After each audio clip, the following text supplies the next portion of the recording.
السلام عليكم. النهارده يا بطل جايب لك 5 تمارين لتضخيم عضلات الرجل في البيت. بس قبل ما نبدا وقبل ما نخش على التمارين ديت لازم تدوس لايك، ولو انت اول مره تشوفنا اشترك في القناه وكومنت حلو من قلبك، ويلا بينا نفجر الرجل في البيت.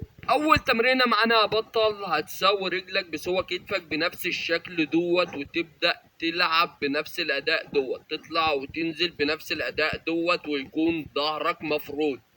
12 عدة في 4 مجاميع.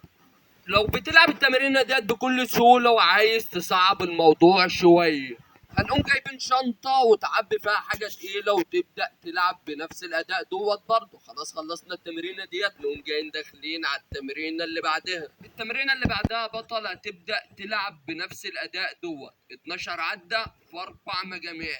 لو التمرينه ديت سهله معاك وعايز تصعب الموضوع شويه، عايز تصعب الموضوع هتجيب الشنطه وتلبسها على ظهرك وتبدا تلعب بيها. خلاص خلصت التمرينه ديت، تعالى نخش على التمرينه اللي بعدها. التمرينه اللي بعدين يا بطل هتحط رجلك على كرسي او على السرير او اي حاجه عاليه، وتبدا تلعب بنفس الاداء دوت، 12 عده في 4 مجاميع برضه على الرجل ديت وعلى الرجل ديت. ولو عايز تصعب الموضوع شويه هتلبس الشنطه على ظهرك. وبس كده خلصنا التمرينه ديت، نخش على التمرينه اللي بعدها. التمرينة اللي بعدها بطل وهي للعضلة الخلفية. هتحط الشنطة على ظهرك وتبدأ تلعب بنفس الأداء دوت، تنزل بظهرك لحد ما تحس بالعضلة الخلفية في الرجل. 12 عدة في 4 مجاميع. وخلاص خلصت التمرينة ديت، هنخش على التمرينة الأخيرة وهي تمرينة السمانة.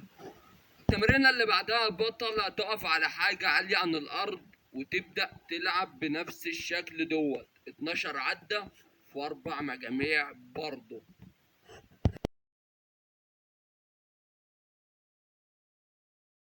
خلاص خلصنا التمارين وديت كانت النتيجة بعد التمرينة.